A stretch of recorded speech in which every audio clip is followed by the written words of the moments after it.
Our Spectrus and Sabanian is live right now. If you want to support this channel, click on the link here just to actually come check it out. Spectrus and Sabanian is doing well. They just reached its funding goals, but there's still some really cool stuff there available for you. So please go check that out. So how you doing there, man? So, how are you? It's been an interesting month. It's weird. One of my freelance contracts right now this month, I'm getting paid literally to do nothing. It's a weird space to be in, but here we are. I've been doing an advertising business for creatives. I made my first grant at it, which is pretty cool. It's an interesting challenge, but it's been kind of fun. I've been playing with ad copy a lot, and I've been reading good comics. How about you, man? Yeah, no, I'm good. I'm figuring out a bunch of stuff, and I have figured out how to churn cryptocurrencies and credit cards and stock churning. Oh, cool. Well, it's interesting because crypto is going to be on it. Well, the whole economy is going to be on a downward trend for the next probably year or so. Um, that's an interesting game. You're betting on things to go down, and to what extent So right now? churning is actually when basically all these companies give you an incentive that is more than what you invest in. So they'll give you $20 of cryptocurrency if you deposit $5 in. So really, Interesting. what you're doing is that you're almost creating a leverage effect. And since it's all downward and beat up, I'm doing it like it's on sale Yeah. because I look at Bitcoin and Ethereum and Solana in the crypto space as being here forever. I'm not saying I'm going on like Etchy Coin, which is an anime based token that I know nothing about, that had an anime and then they made a token out of it and then it's a disaster. That's not what I'm talking about. What I'm talking about is like the basics. And then even with all these stock companies like Robinhood and Webull, and there's like 15 others, they're giving you free money. Essentially, if you deposit like $5 in, they're going to give you $20 to play with. And since everything's on sale, why wouldn't I buy? No, I mean that's going to be the trend. Like I said, you're playing downwards. So if you have money, you can invest in some of these things that when things go back up, they'll go back up too. That's the idea behind it, anyway, right? Yeah, that's the idea that you should be doing that right now. Everything's on sale, but if anybody's ever going to give you free money, it's always better when it's downward and not upward because you get to buy more. And I love it. And I'm an investor, guys. This is what I do, and I love it. I love money. I love everything about money. You love everything about money. I don't necessarily love money. I just like what it can get me. Nah, see, I'm different than everybody else. I love making money. I love smelling money. I love touching money. I like playing with money. You know, That's not that different, dude. I hate to tell you this. It's a very common thing. I just For me, I just see money like very few people actually. More people see it your way actually than mine. Right? People say it's not about the money, but the truth is, right? The truth is, people like again. What do you want? I want money. Why? Right? What are you going to do with it? Well, you're going to spend it, invest it, save it, whatever. But what I have found personally, hold on, pardon me, sneeze. What I have found personally with me personally is when I get money when I chase goals. I very rarely get money when I seek money in of itself. Now that might be where you're different than me and a lot of people. But I've noticed this that for a lot of people when they chase money, it goes badly for them. But when they chase goals, that's when money seems to come. yeah, see, I don't know about that because I'm running my eBay business and it's doing well. Mm-hmm. And this year I'm going to be doing anywhere from 20 to 25,000, selling comics, collectibles, cards, pop Funkos, both on eBay and privately. And I guess I figured out the goal of that and the whole purpose of that is to get me a distribution and put it into the stock market. That's the whole point of the business. And I have it down to a science, but I don't know. And the only reason why I think it's working is that I respect money. And anytime you don't respect money, you will have none of it. And so I understand how hard it is to make and what it took to initially get my business off the ground and how much money it took. and I cry when I lose $1. And so that's where I'm at. And I guess really my goal to some degree is to get financial freedom, but it's also to make sure that that business is healthy. And I have all these parameters that are in place where for me, when I'm investing in the comic books and cards, there are a bunch of checklists that I'll run through, and that's why it's working. Well, there's a system, right? And systems are what makes things work or not work, right? Like for me as a freelancer, again, I'm actually turning bank as a freelancer. Now I'm not making quite where I'd like to make yet, but it's more months than not. I'm making more than not, right? So I'm getting there. But again, it's the mindset. There is a mindset aspect about, okay, I'm doing this to make money. But there's definitely a bit of that in there. But you have to have that. I'm not doing this for free, right? And that's a very important. That's a very important thing. A lot of creative people, especially when they're getting started, don't have that mindset. You have to learn it.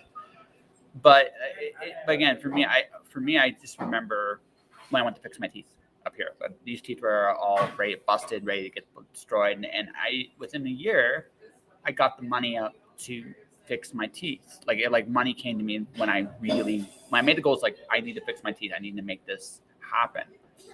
That's when I opened doors to possibilities for me to get money to go. I think I think where I agree with you is this: you need systems in place. You have to understand the value of what you do, whatever that value actually is. Um, right? I love of money. I think lots of people have it, but to actually understand how it works, why it works, the systems in place, there's work to it, and that's what you've done. Is you said, okay, how does this shit really work? And that's what and that's and I'm that taking it a step further because we talk about creative people, and one of the biggest issues in comics, and this is why we see all of these people. I think there's a lot of reasons why all these creative and these people who are now in their 60s and 70s don't have any money who created all these amazing characters that are worth billions of dollars. They got really, really, really bad deals, first and foremost. But also, a lot of them were never taught actually how to utilize and properly invest, properly put money away.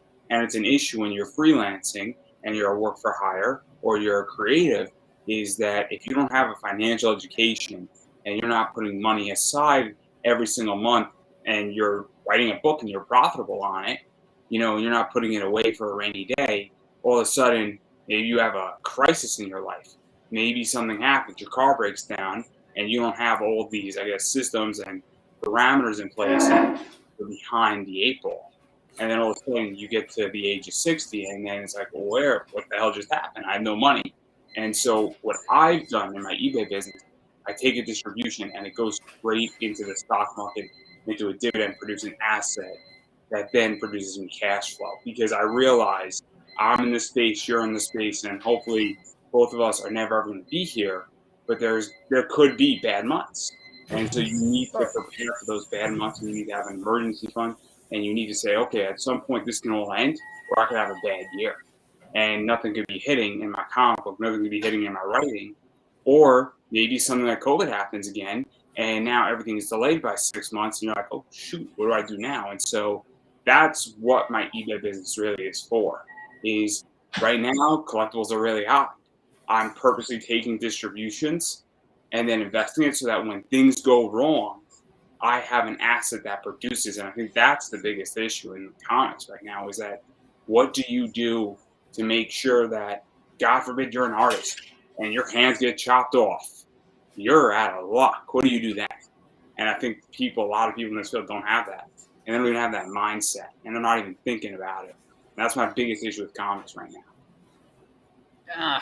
Well, I hope no one gets their hand chopped off. That's a kind of. Oh, we don't want that. We don't want that. I promise. But you get where I'm going with things. Oh, here's the thing. Everything's transient. Like everything. Like that. Like nothing lasts forever. Like okay, one day I'm going to do my last podcast. That is inevitably going to happen. That is now. It may not happen for another 10 years. It might not happen, but it might happen next year. Who knows, right? But the thing about that is, right? You have to be very, very honest about what your goals are. And I think the other thing too, okay, you're asking like a creative person, let's say any creative person. A lot of the skills creative people have are actually very transferable, right? Storytelling is a incredibly important skill in not just art but business, right?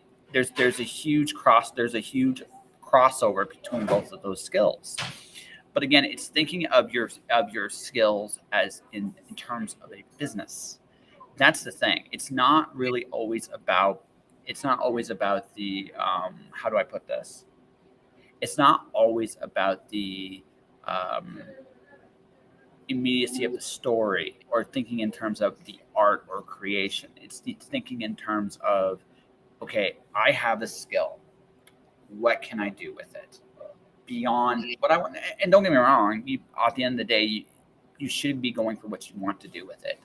After all, life's too really short. Otherwise, it's just one of those situations where it's like, I'm going to do what I love because I don't know how much time I got in this world, and I'm about to do what I love. But there are going to be times like one of the reasons I do have a bit of more of an advertising bent is I realize that, okay, I can write a flash fiction story for a magazine, get maybe $100 for it.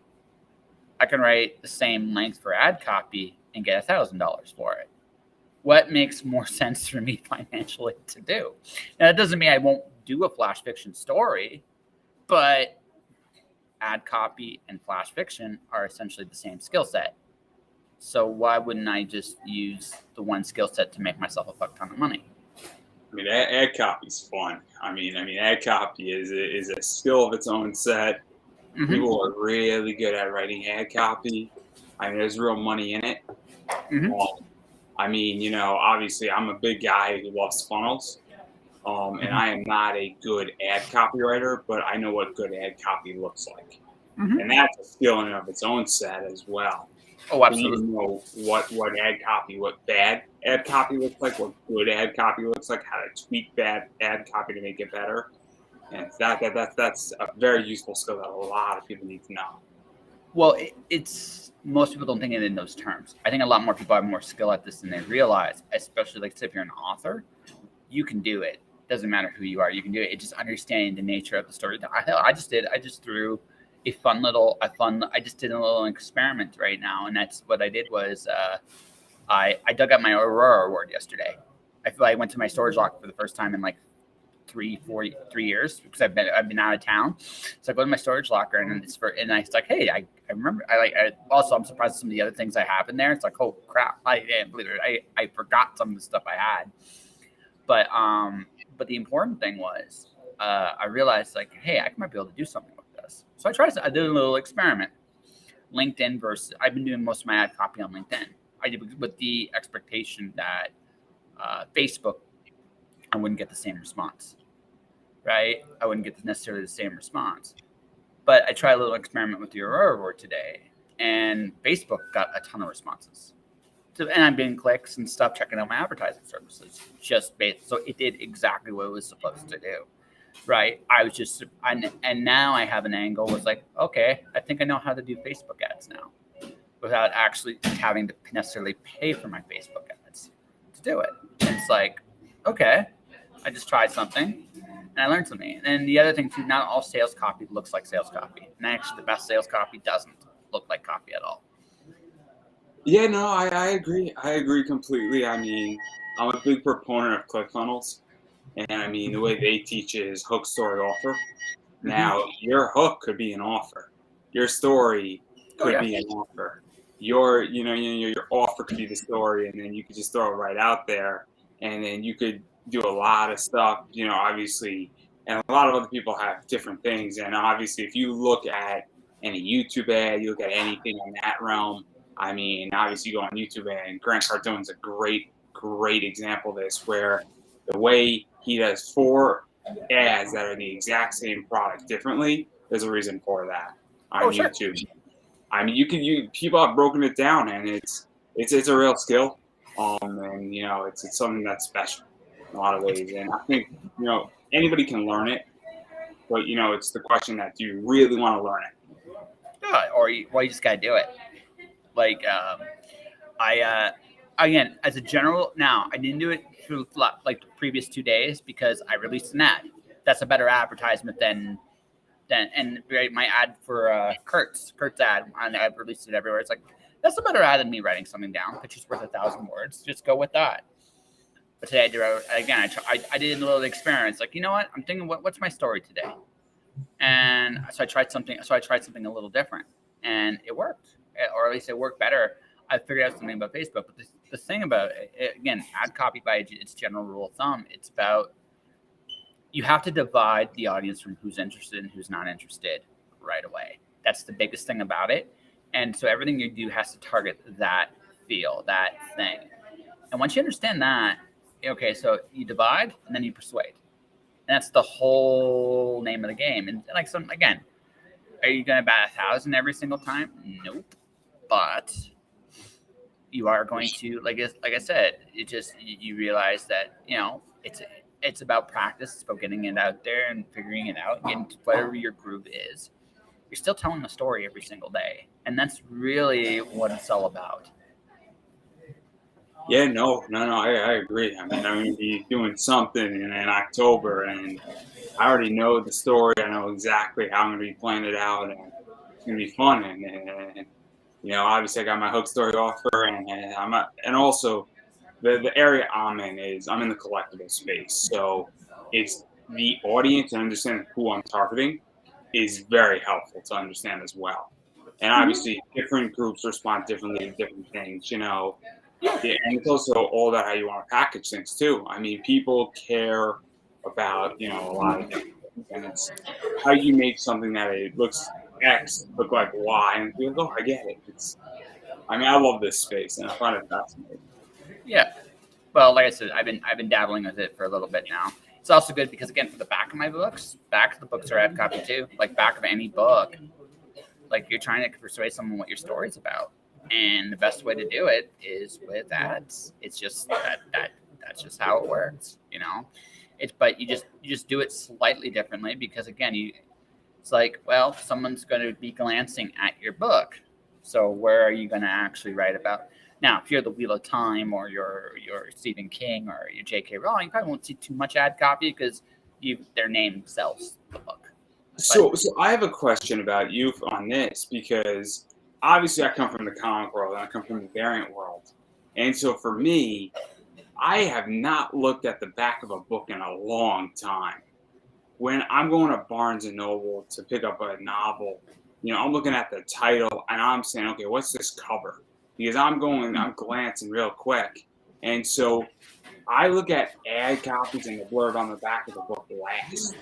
And so I'm really curious about this because to me, with a bunch of stuff, and obviously in comics in particular, it's kind of the cover. I don't look at the writing first. And so how does that all fit into this? Because sometimes, I've seen ads where it's just a picture. I'm like, okay, what's this? And then it has learn more at the bottom. And I click it because I'm like, okay, this is intriguing. And that to me is a very successful ad because I'm like, it made me stop. And so I don't know how that all fits into this. And that's what I'm curious about because that seems like the antithesis of ad copy to some degree. No, but it's not though. Okay, so comics are a visual medium first and foremost. So the art has to be appealing. I mean, this is why Zenoscope does what it does. It's one of the reasons it does it. Yeah, it's one of the reasons. Right? But if I want to know what a story is about, now, the other advantage too is, now this isn't true with every comic shop, mind you, but some of them will actually let you read some of the books. Right? Will let you go in, you get a chance to sample the book, and if you really like it, you'll buy it. Right? That's it. That's just usually how it goes. If you're spending money, especially if you're spending money there anyway, they tend to let you look at other books. It's just one of those things you're coming in to buy. Novels aren't necessarily visual, though. That's the thing. That's the big difference between the two. Is novels are, you read them to experience them, right? Graphics do help. Good covers do make a certain appeal, but you're not necessarily going to know what the book's about looking at a cover either, right? So sometimes, again, it's an old school thing. It's not always, and again, it's not done on every book either. Some books do very much do very much reviews. Like they'll put like other authors what they say about the book on the back of the book. Others sometimes you'll see that. But I also think it's also due to the fact that too that big publishers generally don't advertise well anymore. That's the other thing about it as well, right? So getting an author to do the back of their book terrifies them because it's like, well, what do I say? Well, what's your book about? Right. And again, that's an elevator pitch to some degree too. What's your book about? Because you got to make it really brief, but it's a short story again, right? You're doing a short story, you're doing an excerpt, there's ways of doing it, but again, here's the thing, a comic, there's a visual payoff. A video game, there's a visual payoff on top of the story. Now, video games are a little different too, but you get the same idea. Everything that has a visual payoff, you can use visual more to sell. A book, on the other hand, yeah, a cover will draw you in, but you don't know if the book's any worth a damn until you read it now, right? See, because right now I'm having the problem where I don't know what to read anymore as far as novels. Because I've read like things like Ender's Game, I read Foundation, I've read a bunch of Asimov, and so I'm at the stage now where I'm like, okay, cool. What's like the next like top sci-fi? And before you say the Wheel of Time, I'm No, trying it's to not, stay. I'm not. It's not the Wheel of Time for you. I wouldn't even recommend it for you. I would like to stay under 400 pages if possible. No. Andrew, I wouldn't recommend it. You picked Asimov, so why would I give you Wheel of the Time? Like, I'm using it as an example of yeah, after if you go to 600 pages, like I kind of get bored because I'm like, look, you know what it is? It's too much. I'm usually a 300 to 400 page reader because I want to get into a story, have enough invested, but then also get out and move on to my next book that I want to read. I could recommend a 600-page story that would suck you right the hell in. No problem. You would read the whole thing in one night and you'd be like, what the just happened to me, right? I can recommend them. They do exist. But right now, I mean, we are kind of in this. Here's the thing. I think the pulp size book is very much in. I also liked writing shorter books. I'm a big fan of that era myself, right? So I love Japanese light novels. I love the shorter. I love the shorter presentation for myself. Because again, sometimes you don't want to write that complicated story. But I just finished Renegades by Marissa Mayer. That was a 600-page book. I devoured the whole thing in like 2 days, right? Because it's not the page length, it's how engaging the story can be and what the story can invest in, right? But again, you mentioned two names. I would keep you as far away from the Wheel of Time as possible with those two names you mentioned because it's not that kind of story. Yeah. Right. Now, if you had mentioned Brandon Sanderson, if you had mentioned Robin Hobb or someone like that, I would recommend the Wheel of Time to you. But you didn't. Just because I tried the Wheel of Time like 2 years ago, and I couldn't get past like page 50. And yeah, it's also it was written in 1990, dude. Different era, right? It's a different era. Like it got the best Wheel of Time books are, in my opinion, books 4 and 5, The Shadow Rising and The Fires of Heaven. I loved it, but it's not for everybody, and I know that too, right? Consequently, right? I also know this too. I'm willing to bet you'd probably devour Harry Potter, right? You probably would devour it, and I did read Harry Potter, and I enjoyed it. Yeah, and Harry Potter gets really long later on. Really book long. 5 is the longest. Yes, it is, and I bet you devoured it. Mm. Yeah, so I mean, so there you go. It depends on. Hey! In my defense, man, there was a girl that was reading it. She was kind of cute. I just yeah. You got this. Okay, you got sucked in, right? And that's my whole point, right? It's not really. How do I put this? It's not hard, right? Once you're engaged, it doesn't matter how big the final product is, right? What matters is that you have a once the product's engaging, it doesn't matter how big or small it is. You just got to get them to try it, and that's the thing, right? So someone like you, someone like you is going to, look at you look at the page count as a barrier to entry. It's like, is this worth my time to invest in? Now, the answer in probably the majority of the cases you're looking at, it's probably yes, but you don't want to necessarily try it because it looks intimidating. You're intimidated by it a little bit. A little bit. Yeah. So you don't want to. And again, and also like the epic fantasy style, they're bigger books as a general rule of thumb. Anyway, they just are. Right? Now, that may not be your genre.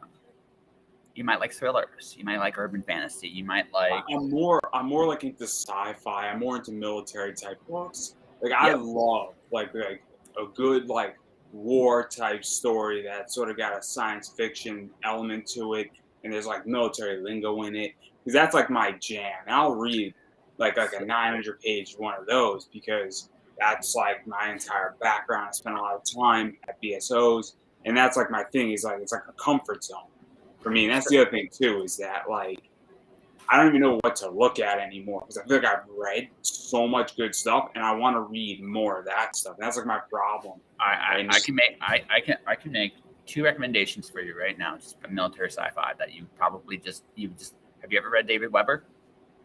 I have not. Then you should. You would the Hunter Harrington series. You would devour it like dude. It would be crack to you. Like it would legitimately be crack to you. It's good stuff. It's really, really good stuff. I think once you get by book 10 and you're going to say 10 books, like, yeah, you're not going to notice. You will not notice one iota. You will just go through them like hot knife through butter and you won't care. And I know this about you because I can kind of feel it. I have another guy. Hold on a second here. If you want something a little bit more indie, give me a second here. I'm just trying to find his I'm trying to find his pen name. I know his real name, not necessarily his pen name. So it's kind of funny when you have that little problem there.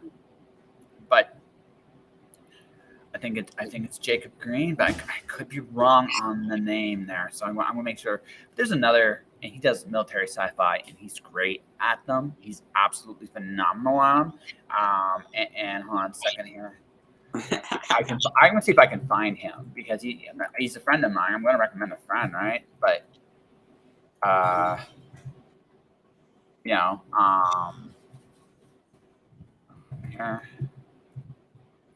His actual. What's the book here? I found it. Jake Elwood. Just go with Jake Elwood.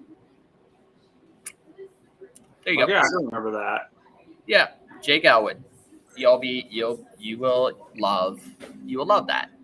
Guaranteed. Because I like stuff like in the comic realm like White Donkey. And White Donkey is Maximus Urate, I want to say his last name is. And it's like military cartoons, and I love that. And anything that guy has touched just in comics is just fantastic. Mm-hmm. And so like that's kind of my jam. That's where like I'll probably just go through all that. It'll be fantastic. But like this is a problem I have right now as a reader. It's like I'm like great. Like what is even out there? Because the answer is tons. But do you want to look for it? That's the thing. Do you have the heart to look for it? We live in again, much like comics, indie authors are doing quite well with especially certain books. Military science fiction is a big market. There's tons of them out there. You just have to find them. Jake Elwood is the first one I gave you, right? And there's more. There's lots more out there. Heck, I can even give you a fantasy book I think you'd thoroughly enjoy, right? Because it's got a bit of a military steampunk aspect to it. Right. But the thing is, I'm not going to do that here. But all I'm going to do is say this. There's something for everybody out there. The question is, do you have the heart to look for it? See, the whole thing is that, and just to challenge a little bit, it's also even what do you look for and where do you even look for it per se? And what do you type in? Because I'll go and I'll type in military sci-fi. You almost have to go through like 14 pages on Google.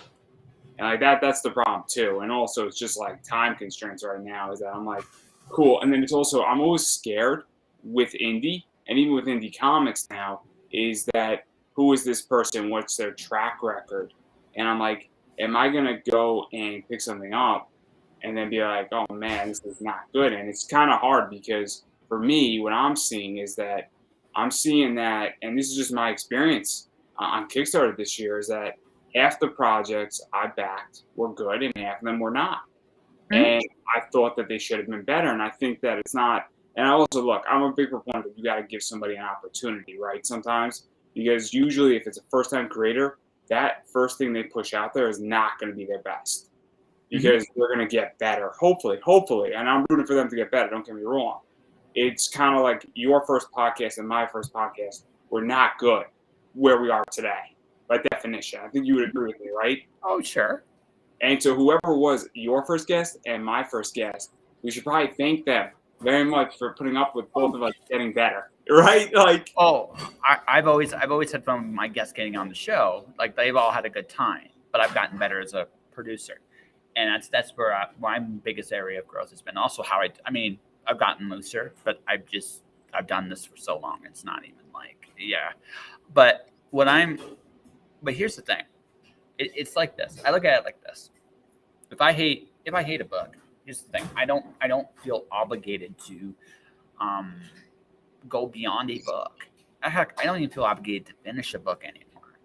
All I feel is, okay, am I grabbed? Can I go for a ride? And like this year, I've only read one mainstream novel so far. Now that's going to change. That's going to change throughout the summer. I'm actually getting to some. Like I said, I went to my storage locker. So like, holy crap! I got a lot of books I have to read. A lot of books I have to give away too. But a lot of books I have to read, right? And I have to make a decision what I'm going to read going forward. Like again, my time is valuable too. But I've enjoyed all my indie presentations this year. They've all been really, really good. They've been better. Because Marissa Mayer is my only mainstream current, although one other one technically was, but even so, I've only had one mainstream author this year I've read. They've all been good, all of them, right? Whether it's Stone Abdullah, whether it's J.E. Taylor, whether it's I'm going to be reading Allegra Pescatore. She's another one that's really really cool. Like or Anita and A.F. Stewart. Like I've read some really really good indie authors this year. And I got more still on my list too, like Madeline Dale, someone I want to read. I want to read another. I want to finally get to the sequel to Talina Winters. There's some really good stuff out there, but you got to be willing to go out there and put the work and effort and time to find these people too. And that's again, that's the thing. Like, there's so much out there. Where do you start? Like I said, I happen just to know for what I do, I get a lot of opportunity to sample lots of people. It's one of the actually perks of this gig.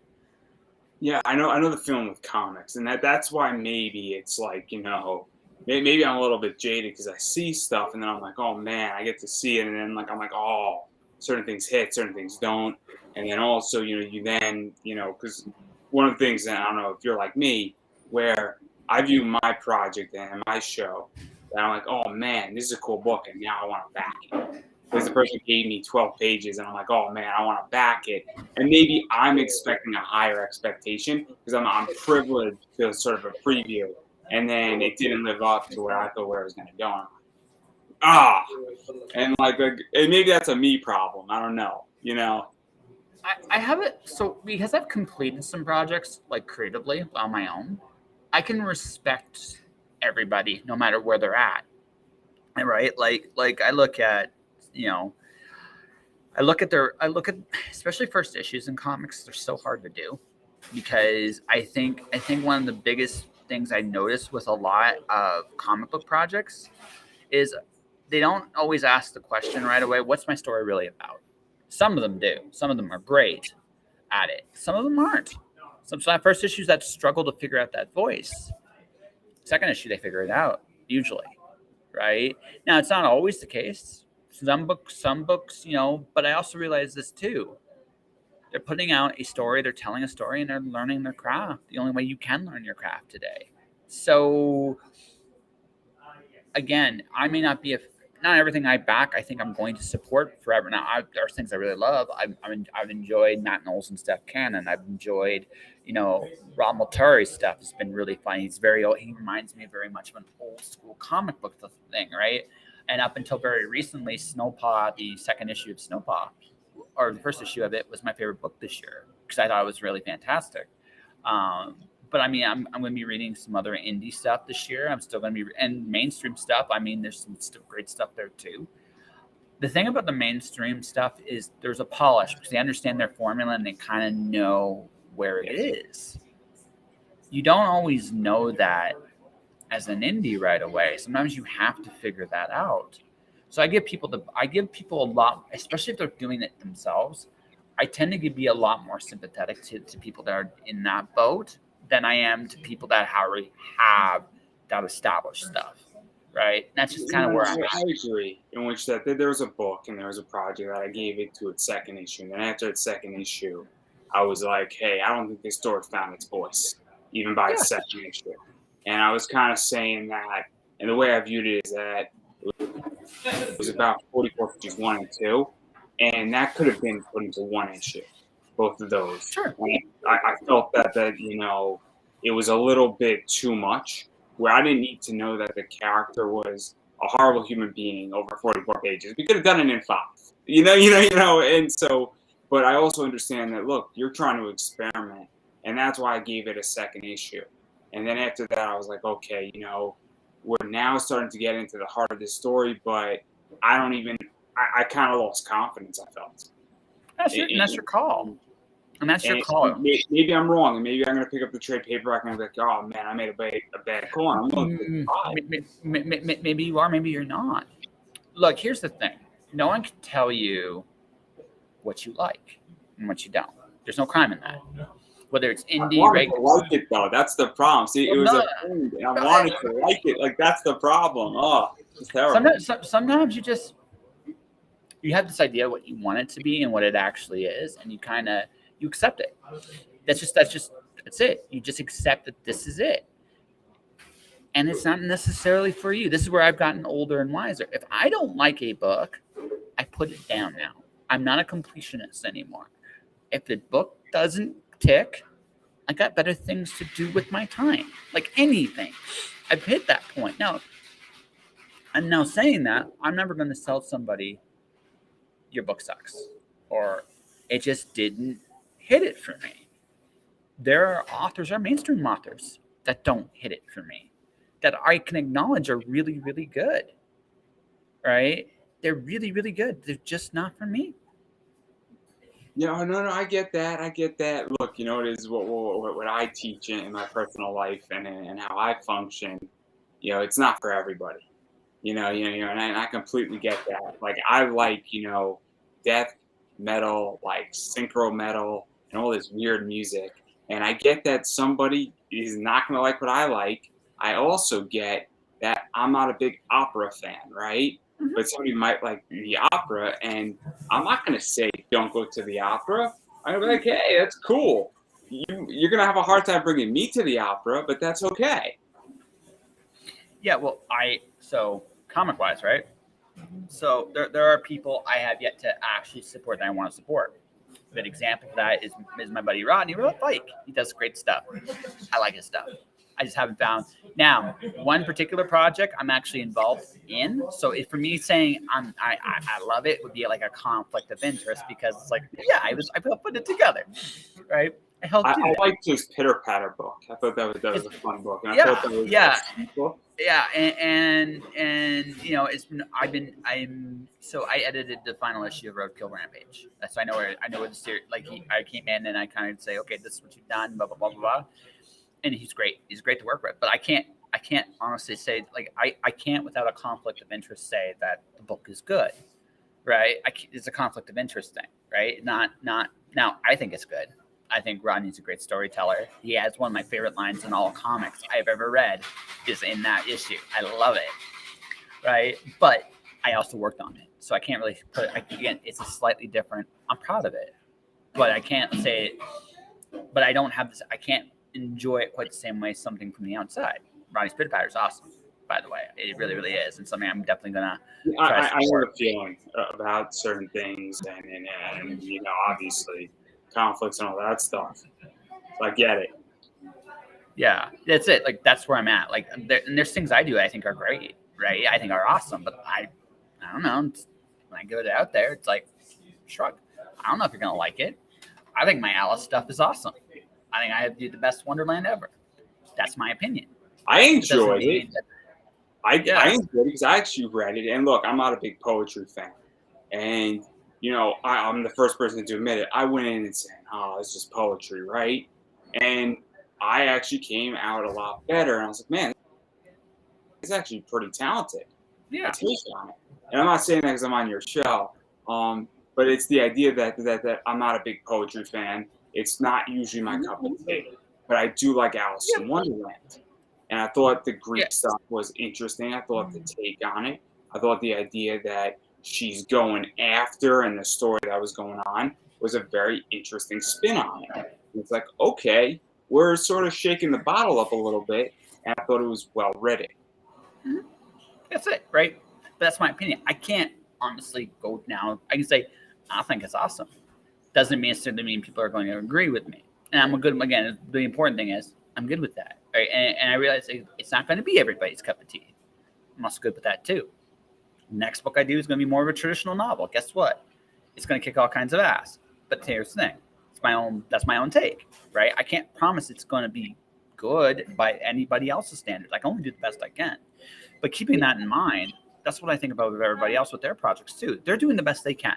I sincerely believe that for like 90% of the people that put their stuff out there, they mean it. This is what they're doing. This is the best stuff they're going to do. The worst stuff they're going to, whatever, right? But I also discerning enough to go, okay. So I reviewed Matt and Steph's book. It's a good book, but I wasn't as invested into it because I hadn't read any of the previous stuff. And I said that in my review of it too. It's like you might, but story's still good, story's solid, and Matt and Steph, by the way, are officially awesome people. They actually sent me some of the other stuff as a thank you, so it's kind of cool. But the thing about that is, right, not every story is going to hit everybody the same way, and it's not supposed to. What happens is, like, hopefully you realize what you really like, whatever that is, and what. Also, sometimes you'll read a story because this is what happened with me with AD After Death by Scott Snyder and Jeff Lemire.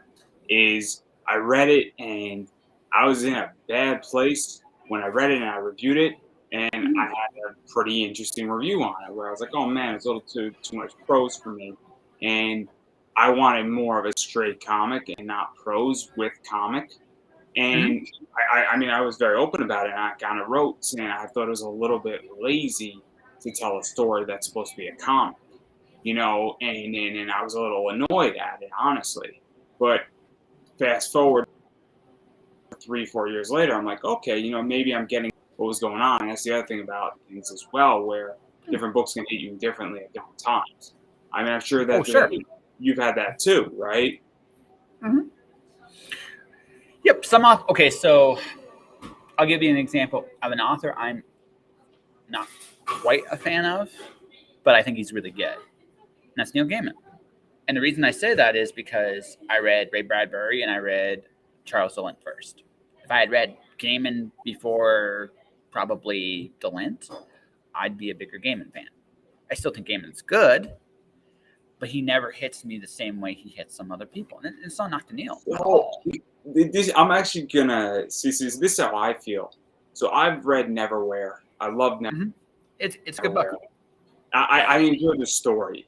I didn't know who Neil Gaiman was when I read Neverwhere. I was just like, it was like, oh, you got to read Neverwhere. I'm like, oh man, I love Neverwhere. I thought it was great, and I'm Mm-hmm. like, cool. But then I tried reading American Gods, and I just couldn't get into it. And See, what we're saying, I like American Gods and I like Neverwhere both. I like them, but I don't love them.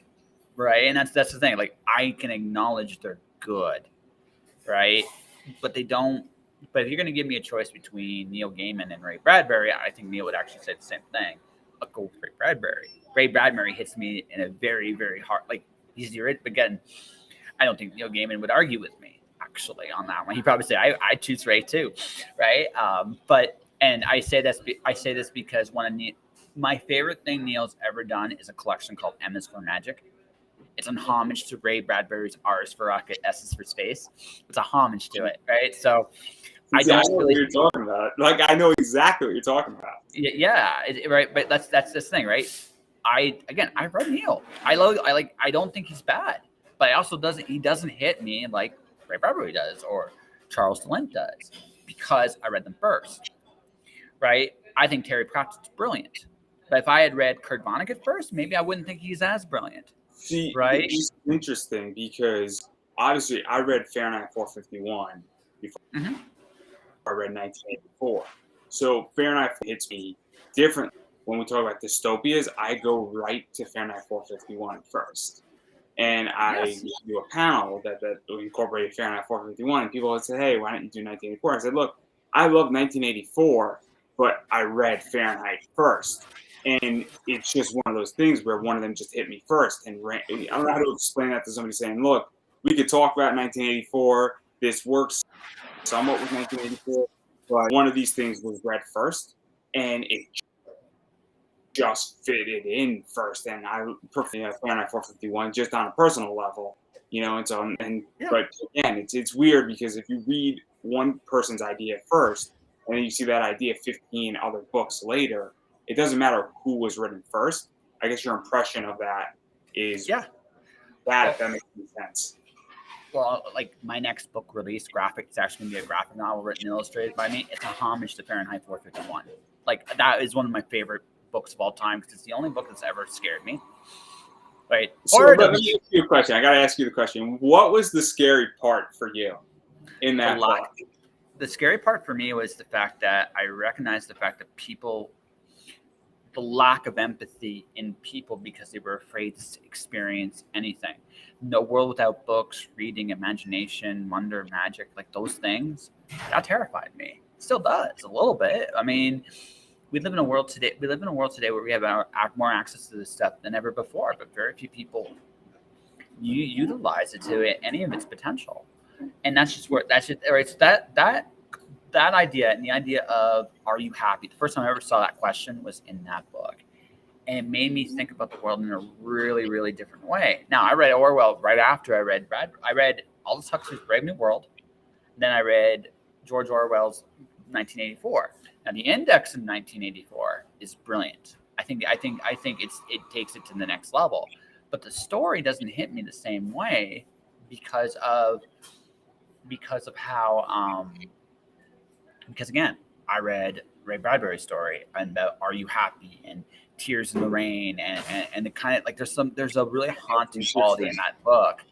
And also the giant TV scared the shit out of me. And Lord knows that part came true. So what scared me about Fahrenheit 451 was the idea that the government was controlling information flow. And it was the idea that if your government is controlling information flow, that only gives you so many choices. And that was terrifying to me, where it's the idea that at a certain point, you could have too much information and you could have a lot of pieces of information that's not going to make an outcome, but that's if you have too much information. But when you only have 5 pieces of the information, you only have so many choices you can make on that. And that was like thought control and all that stuff. I'm like, wait a second, what happens if this becomes true? And that's what was scary for me is that, all of a sudden, how much information is being given to me? And can I make the best choices? Because I think naturally people will figure out how to make the best choices if they have the most information or as much information as they can obtain. And if you have 20 pieces of information versus 5, I think you're ultimately going to get a better choice. To a point. I think the thing that needs to be understood about us today is what you're saying is essentially true, right? In one, it's if your information strictly comes from television or radio or any of those things, then really you're only accessing a very small piece of information out there. You're not looking at the whole picture. And sometimes you're encouraged not to look the whole picture. I think one of the things I hated about the last 2 years is the whole trust the science campaign. Because it very quietly was like, don't question us, is basically the message behind that. And that's, I mean, for all the other dressing, that's what the campaign was all about ultimately. And this idea that not to explore or question or do anything on your own. And that's an interesting thing. Like, as a culture, we've been taught to go look to our leaders or to our experts to give us the best information. That's not always necessarily the case, right? And that's something that, like, again, now I'm old and I yell at clouds, and I've seen this story play out a zillion times before in my life. So I have a very different point of view about that than somebody, but there are people older than me that completely go by that. Never mind the fact that, though, today, if you really wanted to look up information on anything, it doesn't matter what it is, you can literally go into Google or DuckDuckGo or any of these search engines. In fact, I encourage everybody, if you are going to search information, do a variety of search engines, not just one. But you can actually get a ton of information about everything going on out there. And if you really want to, right, you can learn an awful lot about that's not being said very quickly, like 20 minutes not being said, like in 20 minutes. That's how powerful our information is today. But the fact of the matter is, most people don't bother to do it. I think the truest thing I've ever read from Warren Ellis, of all people, is this. He did this. It was in Transmetropolitan. When him and Yelna were investigating the Smilers running mate, he goes, what we're doing this isn't because we're clever. It isn't because we have the coolest toys or the best information. The reason why this is so easy is because no one does investigative journalism anymore. No one investigates. Somehow along the way in the last 20, 30 years, we've been taught not to question. So in one sense, this is going back to the information thing. It's interesting because a lot of us settle on that 5 pieces of information. Today, you can literally get access to hundreds of pieces of information. See, it's one of the things why I'm doing well in my eBay business. And you know, one of the things, and I mean, it's not a secret what I'm doing, is that I'm teaching a class on how to and the basics of comic book investing. And one of the things is that the first module in my class is research. And by the way, and I'm the first person to say this, what I'm teaching, some of it isn't really spoken about, but a lot of it is. But I'm going through how to actually do it piece by piece by piece. And I'm saying, hey, here's a bunch of websites. Here's a bunch of stuff you have to be aware of. And I go through the idea of also touching upon how do you separate and determine an opinion versus determining a press release. And those are big issues. Because if I say Batman sucks, that's an opinion. If I say Batman is 22 pages this month, that's a fact.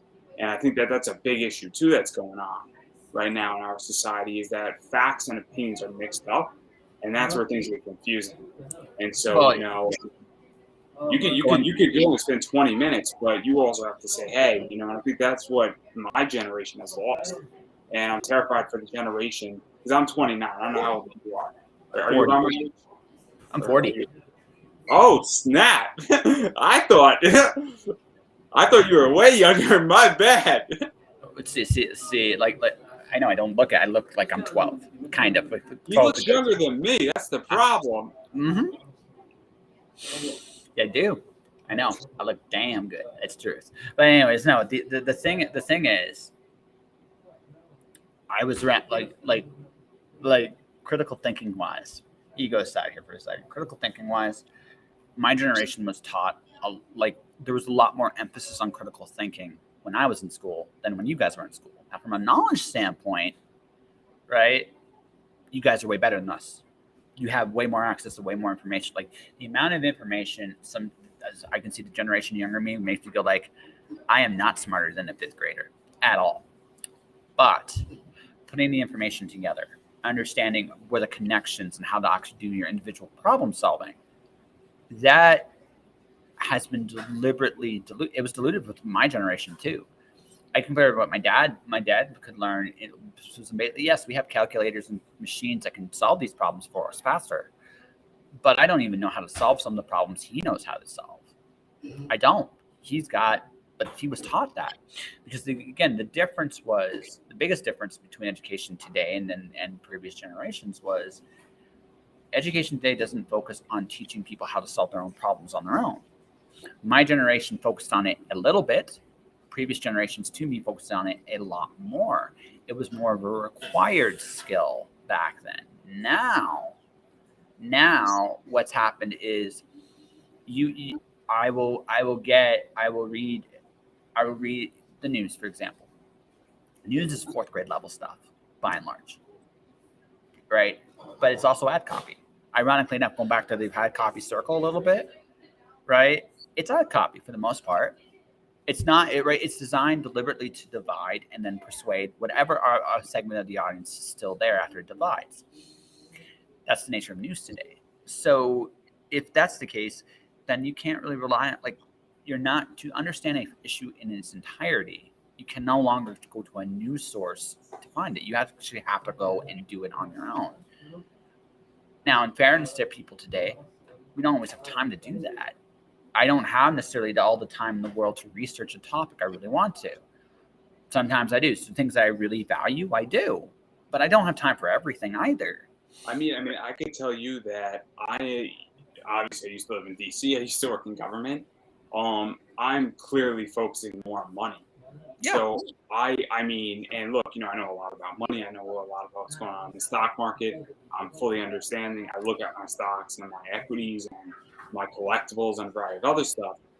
And look, I look at what inflation is doing. I know more about what the U.S. basis point is than I know about what politicians said what, right? Yes. And there's a bunch of stories. I'm like, that really happened? What? Like, and again, though, I mean, look, I pay attention to the House budget. That's the only political stuff I pay attention to because it directly affects me in the Fed. Those are the only two things because, well, I'm interested in my money and seeing where it's going, which is understandable. There's been a bunch of stuff that's happened in the United States, and you don't have to go too deep into it. And if you've been, I mean, I'm aware that what's happened in the U.S. There was a big Supreme Court decision, guys. I'm very well aware of that decision. But again, I didn't read it, nor do I need to read it because it doesn't affect my monetary, position. And that's not it's from your standpoint, and right, wrong, or indifferent. From your standpoint, it doesn't really mean much to you. And that's not. I'm not saying like you don't care about the issue, but from a point of view of I'm trying to get ahead, I'm trying to get financially secure, it doesn't really mean much to you. And yeah. I'm not trying to trigger. I'm not trying to diffuse it either. Like I said, I'm old enough to remember, and again, shut up, clouds. But I'm old enough to remember that basically, like, this isn't the first time this problem has come up, nor is like some of the other issues that have happened this year. This is not the first time any of this has happened, right? This is in many ways business as usual. That's the problem. It's business as usual. But that's another conversation for another day. The point I'm getting at is this, right? There are things we all care about. There's some things we care about personally that we go out of our way to learn about. Hopefully. Right? Hopefully. Right? There are things we have time for. There are things that we care about peripherally that we do look up as well. And finally, but none of us have time to look up everything either, right? Right. And that's the thing too. Like, I should know more about how money works. I probably know more about how money works in the United States on average than the average person, but that doesn't mean I know as much as you, right? It just means that I just know a little bit more than average, and look, I could learn from you. I should know a lot more about ads than and I'm in this space, and at some point I will probably get a better education on it. But again, that's just one of the things where right now my attention is devoted to what's making money and what I'm doing. That's the whole. Well, and that's the other thing too. I mean, you're also got to make this is the other part. You got to make a decision about what's important to you, and everybody has their priorities, whatever they are, good, bad, or indifferent. That's what they are. For me, I love learning new skills. You know what I really want to do? Make money so I can actually start like not doing everything. I don't want to do everything forever. I know the feeling. I'm too old for that shit. I mean, I'm too old for that shit. You're too old for that shit, right? And that's the thing, right? You come to that realization. And then it's like, yeah, you might learn something perfectly about ads, but you might decide you don't want to do them. That's great. I have a job, right? Or someone like me has a job. I might decide I don't necessarily need to know how all the financial service systems work. That's great for you. You have a job. And guess what? You'll hire me. Exactly. Exactly. That's the thing too, is that when I really need to advertise, and I'm really going to advertise my class, and when I launch it, I might go and hire somebody, and I might say, look, where's my time best spent? And that's my whole thing, is that, there's a reason why people, hire Kickstarter managers, for a reason. Because they say, look, I have so much stuff going on, and that this project, and I just want somebody to be the quarterback on the technical side. I don't want them touching the comic. I just want them to do the marketing. I want them to write the ad copy. I want them to pick the right images. Maybe they could tweak some stretch goals or some personal goals and make this thing better. And then I'm actually going to have less stress, right? Like, yeah. Well, I mean, but of course, for me, if I really, and I'm just my own personal thing, if I like you, I charge FU money even if I like you for that job, because Kickstartering is a full-time, it's a 3-month, basically I'm committing 3 months of my life to this project. The month before and the month after, to make sure that you're actually on your ass filling your end, because otherwise, no matter what I do, right, it's a 3-month, like every Kickstarter project, in terms of preparation, is at least months. It's months of work, and you're going to pay me for that. That's what it is, and that's something I learned the hard way, right? It's months and months of work, and you have to be willing to put the effort and time down to get the job done. And everybody, that's a little bit different. Some people have the money to do that. It's like, I'm going to output this because I don't want to do it. Now, most people don't. So that's why a lot of creatives just go, I'm going to do this myself. But that's the thing, right? You have to learn as an individual what you're good at, what you have to do because of your budget. That's budget is a choke point, a legitimate choke point. And you have to make the decision of, what am I good at? Okay, what am I good at first and foremost? What do I need to do because of my limitations? What do I need to do myself? Right? And what do I suck at? And you try to outsource the shit you suck at, because you want to be the best product possible. And if you absolutely cannot, how do I minimize my suckage? Right? But that's an honest self-assessment there. Some people will do it, some people don't, and that's life, right? And that's where it goes. That's where it's at. Everybody has a different threshold, and that's an honest assessment, right? I just did a little commercial, like I said, for Kurt. I did a commercial for him. It's on TikTok. It broke 700 views. That's pretty good that's pretty good. So it accomplished one of its goals, which was to get his project seen. Now, whether that means people will click on it, buy it, invest it, I have no idea, right? But it definitely got seen. So I accomplished at least one part of the goals. So that was my job. So the next step for me is, okay, now let's see what results I get, because depending on the results I get, it might make it better for me to advertise. So I go to a commercial with me, got him this many clicks and buys, and that's great. If I have that data, it's fantastic, right? Oh, yeah, absolutely. I mean, conversion data is so useful. I mean, I had a sponsor at Mixum, and I have that conversion data. Now, Mixum is a little bit different because I'm selling printing, and printing can get expensive, and it's also a higher ticket item versus, some other things that people do. So I don't need to use Mixum as a printer when they were working with me. If I got 20, they got more than their return. Oh yeah. But I also understood that, and there was also a reason why it made sense interviewing indie content Yes. creators. Are you there, buddy? Printing. And a little known fact: Some people love their printer. Some people love their printer for a while. Some people say, I'm not happy with my printer. Who is out there that I can use? And so that's something that, obviously is very helpful. And they also got a discount with using Mix M2 which is helpful too. Because let's be realistic here, this is expensive. Yeah. Well, but again, higher ticket items you don't need. Again, like I say, you don't need a high conversion process. What you need is, just enough people. Again, high ticket items. It's the best. It's the best business model to get into in some ways because again, I don't need a lot of people to buy my services. I just need one or two. 2 yeses are a lot easier than 200, right? Right. It's a matter of perspective. It's a matter of again what your goals are. Right. So I'm hoping the results are good. I sincerely do, but I won't know for another month whether they were good or not. Right. All I can do is put myself out there. Right. Also, isn't it good though that because I'm also a strong believer, and I was speaking to somebody almost 10 years ago. He was saying, look, I go to a con, and he had a book called Pissed Off Panda. Now, if you got a book called Pissed Off Panda, and it's about a panda who's pissed off, I mean, I'm a buyer day one, right? I just think that's funny, okay? That to me is like third grade fart jokes. That's what it is. And I'm gonna die laughing without even reading any of it.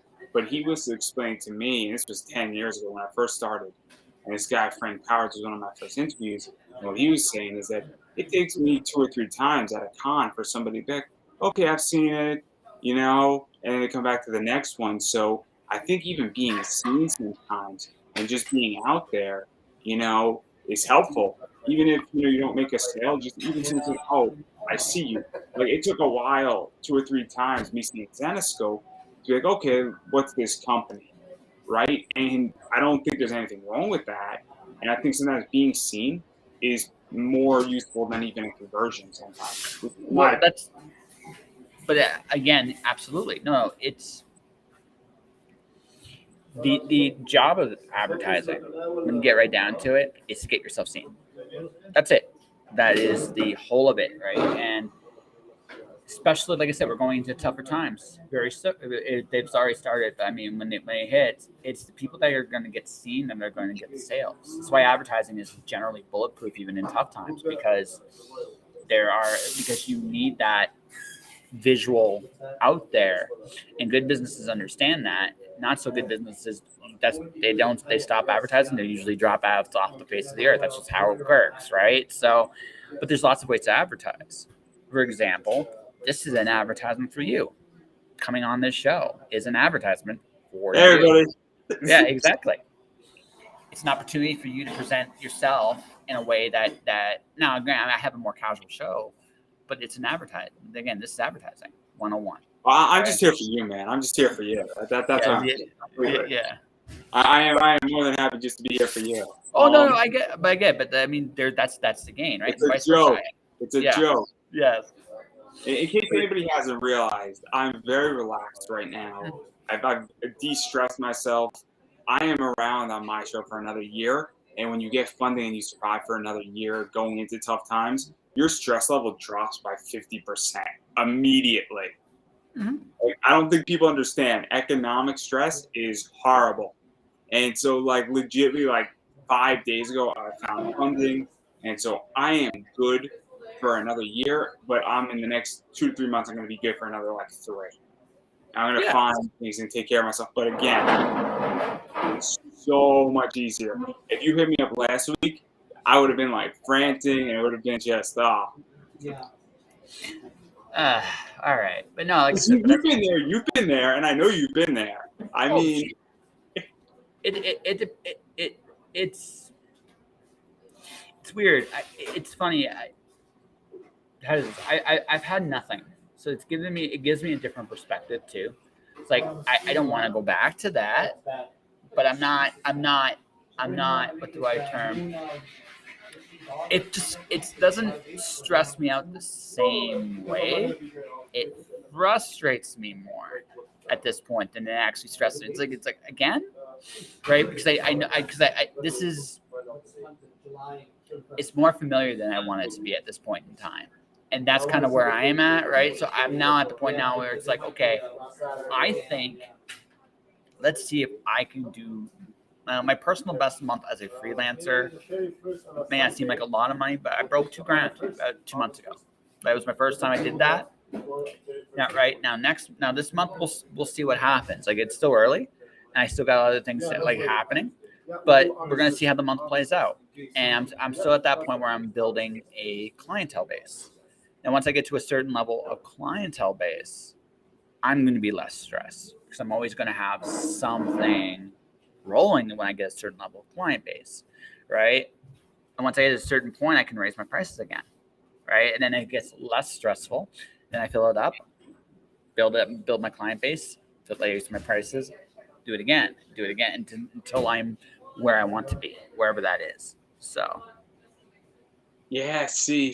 I have a different idea where I don't want to offer services. I want to teach classes. I either want to put them into That a is, professionals or on but Udemy. that is services, dude. That is services. I guess I'll put it a different way. I don't want to make it personal services is how I am. Where I'm at positioned is that I want to Where is his blue I'm shirt? This is Niobe. You know Niobe. And well, you got two questions you got to answer. Niobe Comics, where's the blue shirt? So come on, where is it? And where is Sam's Bitcoin? Sam's Bitcoin is deleveraged. That's the starting point right there. And I just want to wear my solo Hulk shirt because it's wrestling in comics. So I just wear this for the blue shirt is retired. Oh, okay. Retired blue shirt. We now know. Rest in peace, retired blue shirt. Anyways, but So going back as I was stating, I want to teach people on a mass level with this, and the whole thing is that I just want to take that route, and it's just easier for me. And I don't want to do personal services. I also feel like financially, it's just easier to in the financial industry and teaching about investing, teach it more on a Udemy or a funnel, and that's kind of my sector versus what you're doing, which is helping indie creatives. well, I'm helping. Well, what? Okay, so here's the difference. It's what we're services again. You're teaching again. You're teaching. Teaching is the ultimate service, my friend. It really is. It takes a certain degree of patience and sanity and possible alcohol tolerance, depending on what you're teaching. Right, but Hey! You know what it is? The first round's on me. yeah, well, it probably will be, and the first bottle is in you. Right, so neither here nor there. But the second thing, and the second thing though is it's just what I'm doing is essentially creating assets for creatives, whether it's their projects or their brands. That's what I'm doing. I because again, what are we doing here? We're talking your story. If I would not, like, I've done 800 plus episodes of this podcast. I wouldn't, if I didn't like people, I would not have done this many episodes. I wouldn't have, right? So I want to help people, but I want to help people by showing like, hey, your story's great. It's awesome. Let's bring it out there. Right? That's what I'm doing. You're going, okay, this is how you take care of yourself after you made stupid piles of money. This is how you I want you to think in terms of investment. This is how you start off with $20 and turn it into 100,000. Yeah. And again, I believe in financial freedom. I believe in a FIN number, which is a financial independence number. So what number do you need to make over a set amount of years to become financially free, and you're good. And then, is because if you're a financial freedom number and you're 40 years old, and now you don't have to worry about money per se. I mean, you always have to worry about money, but it becomes less and less of a worry. It's not the same problem. It's not the same problem when you have it. It's a different. At that point, it's maintenance, and not worrying about like where your food's coming from or where how you're paying bills. Right now, what do you do with that freedom? Right, and like I said, assuming you don't get caught up in enough stupid. We all get caught up in some stupid shit. I hopefully don't get caught up in too much stupid shit, so you knock yourself back into that position. But assuming that, I mean, now you're dealing with different problems, and now you can invest and grow and try and do some bigger, crazier dreams out there that you can do, right? And Or, that's if you reach your fin number and you're 40 or 45 and say, hey, look, I've always wanted to do a comic, you can now take that risk. And you could have a lot more fun with it. And you could say, hey, I don't need to my spouse isn't going to say we're risking our kids' college fund. And that takes a huge amount of pressure off. And now you could have a lot of fun with it. You could take risks in your book. You'll get that artist you want to get. Because if you have the economics to do it, and you could say, look, I don't want to take the Kickstarter route, or I want to take the Kickstarter route, but I could put more money towards it, or I can make it that much better. And that's when you get financially free. And that's what I care about the most. yeah. I have to go use the bathroom. I'll be right back. So just for everybody who's watching, just entertain the crowd for about 5 minutes, man. I'll be right back. Awesome. So I like wrestling, and I'm going to talk about me briefly. This is my whole thing. Obviously, my name is Andrew, and I absolutely run a show called Conversations in Pop Culture, where I interview people in the indie comic world, mainstream comics, voice actors, professional wrestlers, cosplayers, the occasional person who has a crypto project, and a variety of other people that are just ultra fascinating. And my goal is just to talk with people that I think have awesome projects. I've done some awesome stuff in those industries and deserve an opportunity to share what they're doing. And that's kind of what I want to do. And we talk about what obviously me and Josh are talking about here, which is telling people stories and kind of showcasing what they're doing and introducing them to my audience, getting them to talk about who they are and all sorts of stuff in that nature. And so that's kind of, my show. It's on Facebook, YouTube, Instagram, sometimes in short clips, as well as a variety of other places. Rock's going to be coming into podcast format as well. And so I absolutely love, just interviewing some cool people. And a lot of people I'm interviewing, they have awesome projects. And they have projects that I love just, talking about, for lack of a better word here. So that's kind of my whole thing. And yeah, I'm just here because a bunch of people at the start of COVID back in 2020, not going to cons, not doing wrestling events, not meeting fans, and I said, hey, look, let me help out. And I thought it was going to last 6-7 months. I thought that, it was going to be a short-lived thing. We were going to come out of it stronger. And it was about 1.5 to 2 years. And I guess I've just continued because I have felt that it has really helped a lot of creators and gives people an opportunity to do things and get them more backers and get them funded on Kickstarter. And so that's kind of my whole thing on why I started it and what I was doing. So that's my craft. And then obviously in October, I'm launching a class teaching how to do comic book investing. And so that's kind of my big thing too, is that October 5th, 6th, we're launching that class. And we look at research, budgeting, grading, and exits. And the goal is to give a very basic, overview so that when you say, hey, this is either for me or it's not for me. And if you take that class, we're looking at 18 to 22 hours worth of content.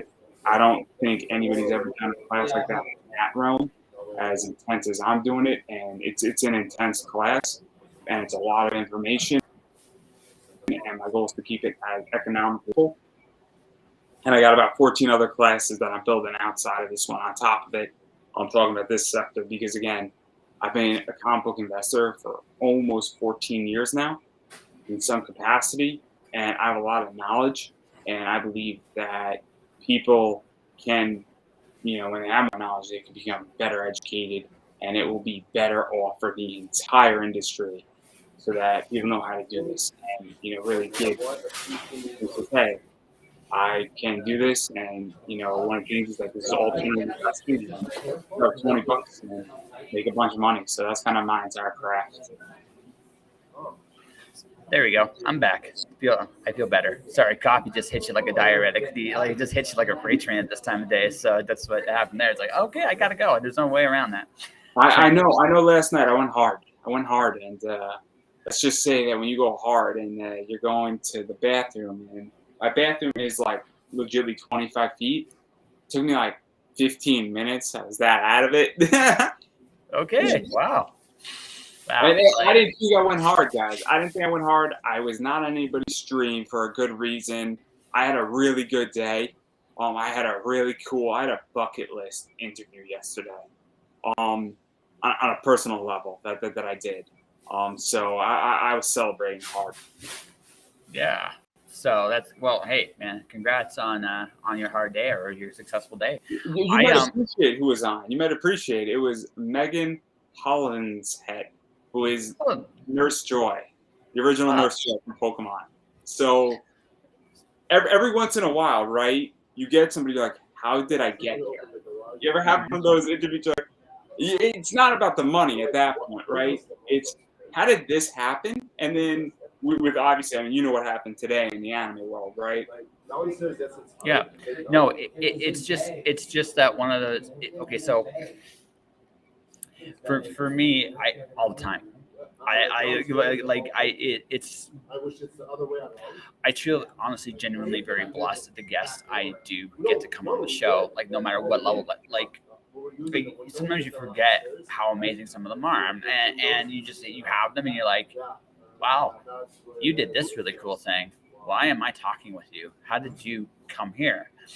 And some of them are, and every once in a while, what really will surprise you is some of them are just a big fan of you. And you're like, okay, this is not real. How the hell did this happen? And it's true. Like it happened, and it's such a genuinely it's humbling and surreal and genuinely like enjoyable at the same time.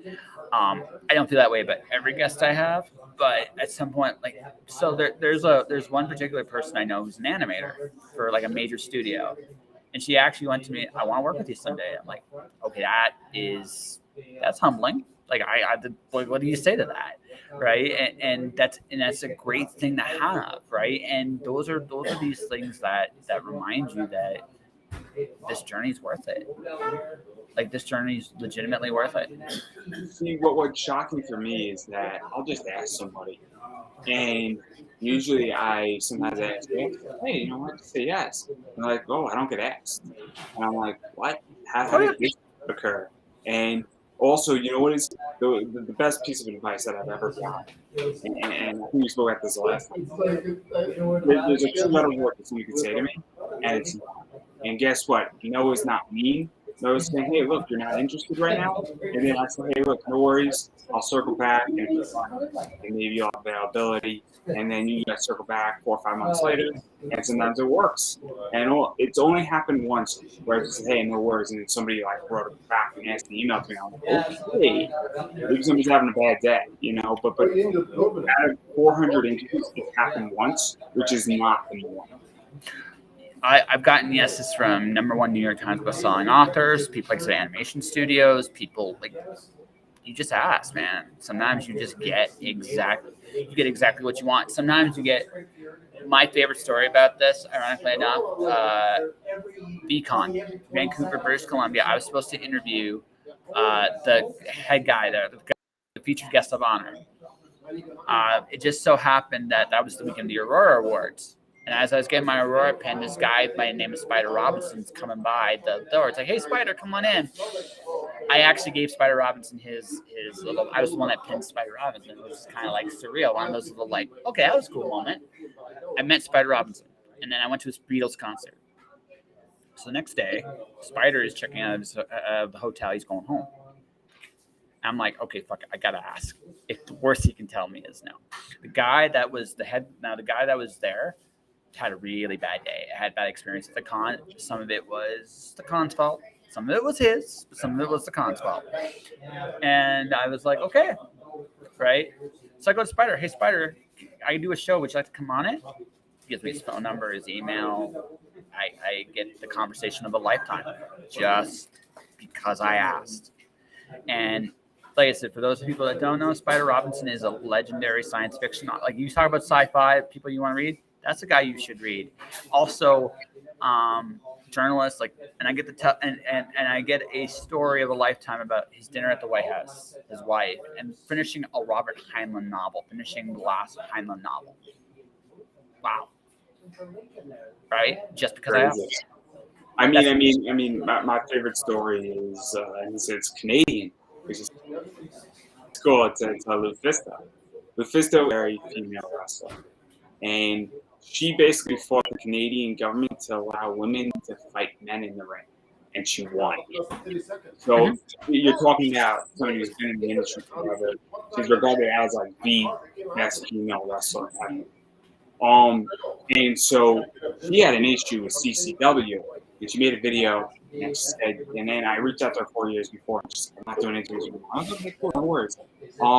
Then I just said, you know what, let me just ask and say, you did a 4 minute video, everybody's talking about, everybody's commenting, and I'm sure you're about to get asked a bunch of questions. If you want to shit on my show for 45 minutes about anything you want to talk about, and so pretty much I asked like 6 questions, and she shot for 45 minutes of attacking CCW like no holds bars. And I'm like, okay, we just reached a new level. I just did Yeah. a good interview. I've never done another one. A lot of people there's one. And man, I was like, I don't think people realize what just happened. Where this was, and like it got a lot of attention, and like we were like, okay, I kind of get this. And because she was explaining what happened in the situation, and it opened up some other doors for other female wrestlers who come on the show, and it's a name drop for me as well. So it's one of Yeah. those things where, but also it's like, how many people can say they interviewed Lufisto? And, obviously it's just one of those cool things. Yeah, no, like that's the thing. Like you ask and you get incredible things can happen when you ask, man. I've learned this. I've learned this a long time ago, and it's one of those. It's one of those moments in time where you just look at it and go, yeah, like this really cool thing happened, right? And it's really that's always a fun little thing that happened. I have a And question for you actually about your show. And so, and this is going to sound morbid, and I don't mean morbid, but one of the things that a lot of the people, a bunch of them are young, but a bunch of them are older. I'm doing a lot of voice actors in their 60s and starting to go into their 70s. And obviously, I've had Howard Cruz, who's no longer with us, rest in peace. Danny Neal, who's no longer with us, rest in peace. And so, obviously, I'm sure you've interviewed people who are older, and some of them might not be around anymore. And rest in peace to their souls. But I feel at a certain point, you can finish the show I love because you feel that you also have the obligation to start legacies and document them on interviews because you never know when it's going to be somebody's last. And so I'm curious how you feel about that because with Denny and Howard and a bunch of other people, I don't think they're going to be like, negative like interview per se. I think she's going to have a few more, obviously. And I'm not trying to sound morbid, but you never know. And I think it's very interesting when you start thinking, hey, I'm preserving at least a piece of history to some degree. all my stuff's on my YouTube channel. Like I have a YouTube channel and I put all the interviews there. And it's neat. It's my growth as much as it is. I get these moments in time with these amazing people. I don't look at it. I don't look at it from a. I don't worry about legacy so much because for a couple reasons. One, I look at it like this. I'm still doing this, right? Even though, like I said, I posted my Aurora on my Facebook the other day. It's a cool moment, but I'm looking to create new moments all the time. So I understand about you, but what about the people that you're interviewing? So like with Howard Cruz is no longer with us. There was information about Sure. him dating his daughter and being a gay man in Alabama, fathering a daughter. And that's a very interesting thing for me because I don't know how many interviews he talked about that. And now that's like a big eye opener because it's like, wait a second, what if there's only 4 or 5 interviews where he's talked about that and he brought up something brand new on this, and now we're having a very interesting discussion about it.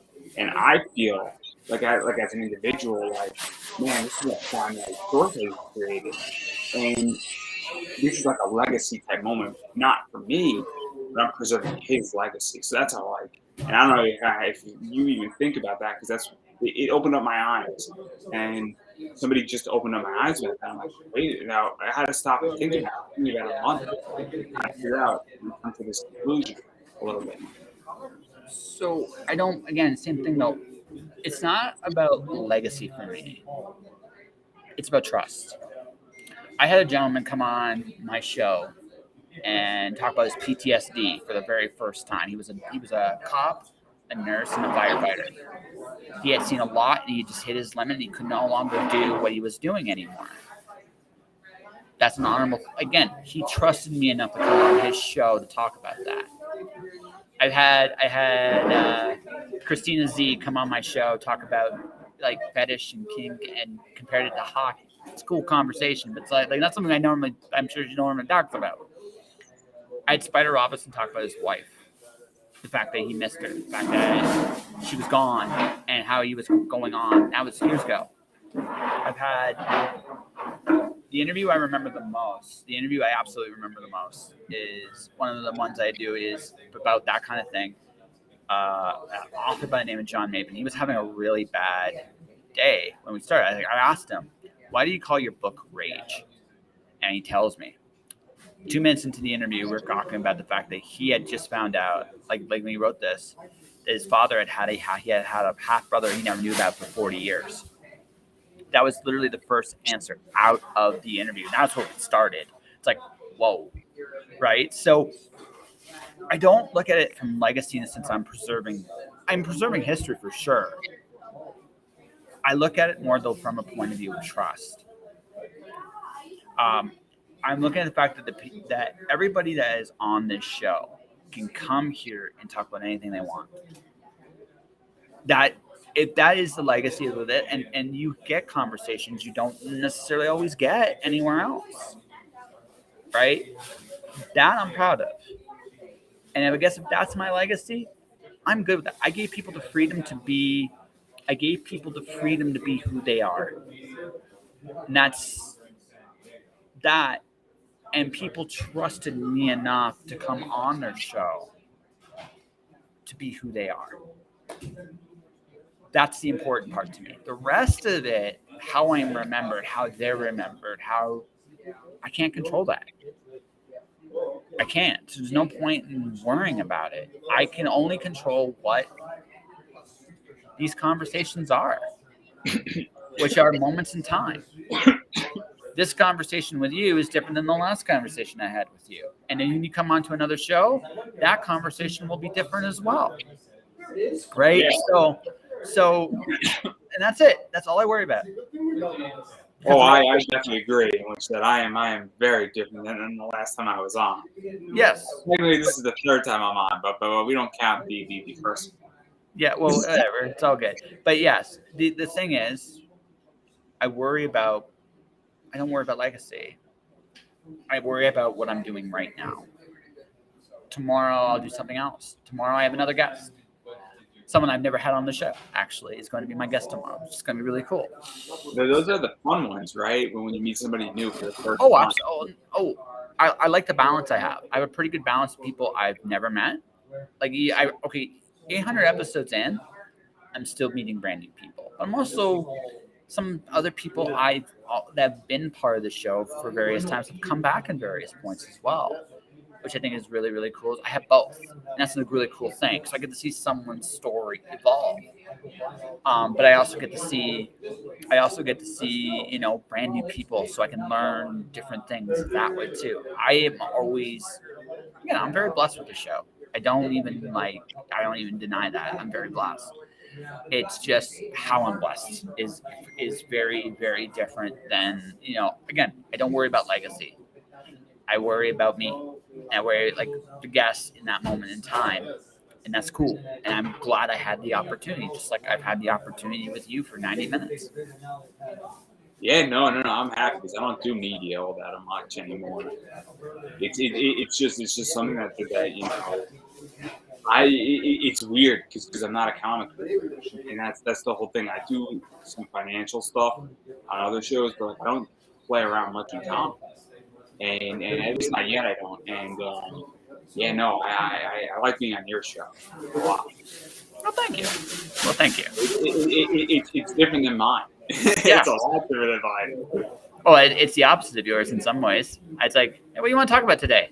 Like, do you have a plan? It's like, nah, we'll figure it out. I'm not worried about it. Right? I'm It's marching with a plan. I usually have an outline. Sometimes I don't, but I have an idea, and I just like that. It's just how I act. it's not a bad way to be. I actually encourage when I teach people how to podcast. I encourage it. I'm just like I've done so many of these. I'm just chill, dude. Right? I'm just very chill. Right? And it's like whatever you want to talk about. I don't care.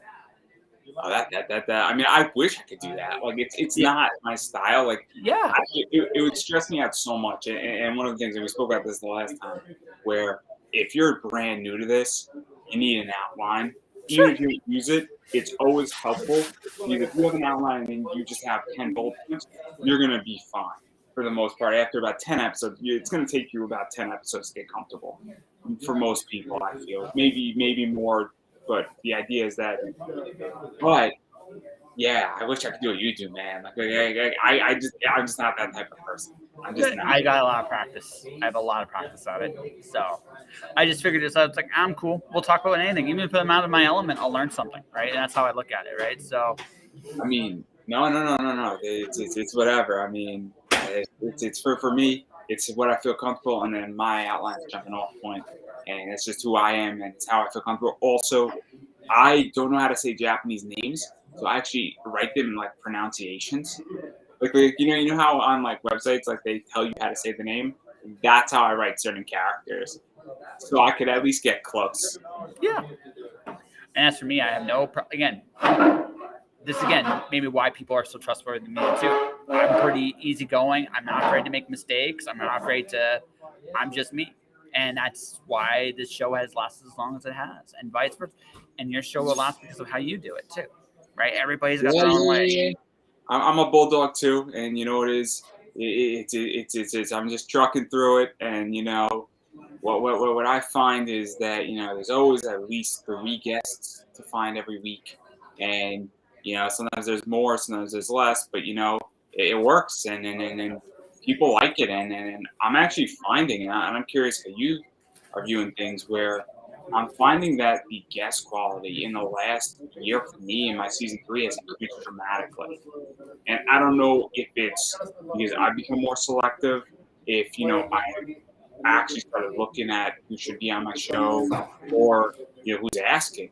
Where I feel that, and also when I reach out to people, I'm getting more yeses too. And so I don't know how you feel being you were. There's been a change to some degree in that where people I feel are more ready to be on podcasts than they were. So for me, it's really about okay. So there's two parts to the show. One of the hidden little gems about this show is I have my baseline for like where you are in their profession. It can be anywhere. And the idea behind that is no matter whether you're Kelly Armstrong or you're Savannah Denise, who was a brand new author when I interviewed her, you are welcome on this show. So for me, it's a different theme, right? In that sense, in that I want everybody to feel like it doesn't matter who's on the other end. They're interesting and they're great. That's my own little personal belief. To the second part, I mean, I've only, in my opinion, I've had 2 really bad interviews. One of them was on me, and one of them was on my guest. And that one guest I will never bring back. And the other one was, just not the type of person for the show, right? And that's fine. But it's one of those. It's one of those situations where you just recognize those things. For me, it's about the person, not necessarily what they've accomplished, but who they are. And I can tell again, and Naomi will test this. Well, not about anything you want. I don't care, right? And there's that freedom gives me the energy to have different kind of conversations with people about anything, right? So so I'll talk about opinionated stuff. I'll talk about silly shit sometimes. Depends on who the guest is, and I don't mind either way. That's interesting. I mean, for me and my show, what I'm looking at now is I'm saying, okay, is this interesting? first and foremost, is your project interesting? Are you interesting? I had somebody even get a cryptocurrency. It's fascinating. I'm not a crypto expert. I like some cryptocurrencies, but I don't really know much about NFTs. And so it was very learning oriented for me. This is cool. And I spent a lot of time researching a lot of stuff to make sure that at least I was going to have an idea. I had someone intelligent questions. I think I spent like 4 hours learning about NFTs. Really, really cool segment. I don't know how much you know about that. It's like super fascinating. Well, but our goals are different, right? You want to learn stuff. You want to learn certain things. Again, it's about the presentations of the shows. Mine is casual. Like I'm not trying to necessarily. Doesn't mean that we talked about advertising and business, and this like the first half of the show was very very business. Now we're talking. Now we're bullshitting. Now we're bullshitting about what our shows are like. No, but the point I'm getting at is that I wanted to make sure that I was asking an intelligent question to him so that he could educate me more about it. I don't know nothing about that. And it was connected to comics, so at least I wanted to sound somewhat educated, like saying I wanted to make sure I knew what an NFT was and not Yes, a token. Yeah, that's an important part. I have no problem looking foolish on my own show. That's the other thing. I don't. I look at it like this: if any question's valid. Although if you have noticed, I don't ask a lot of questions by design. It's by again, it's just my interview style. I just don't. But if I do, if I want to learn something, I'm asking questions. I'm not afraid to look foolish. I'm not afraid to look I've I've made some big mistakes live on the air. I have like epic ones, but I realize that in itself is okay. You can't screw up doing a show if you are willing to go forward, right? That's kind of how I look at it. The only rule I've learned, honestly, is this: have your own credibility. Which by that I mean be honest with yourself and be authentic with your audience. The rest will take care of itself. You can be a blithering idiot. I have been a blithering idiot on my own show. It's okay, right? Um, and again, it's that confidence that I can say that. I don't fear looking foolish. Since I don't fear looking foolish, it's hard for me to look foolish. It's not impossible, but it's very difficult, right? And it's all in the mindset. Now that doesn't mean I don't prep. Like it's like for example, when I've interviewed a couple people that work for the DoD, right? So when I interviewed them, I've interviewed them, I made sure I learned some things about it, even though sometimes we never talk. One of the guys I knew that worked at the DoD, we ended up talking about women in science fiction that were badasses.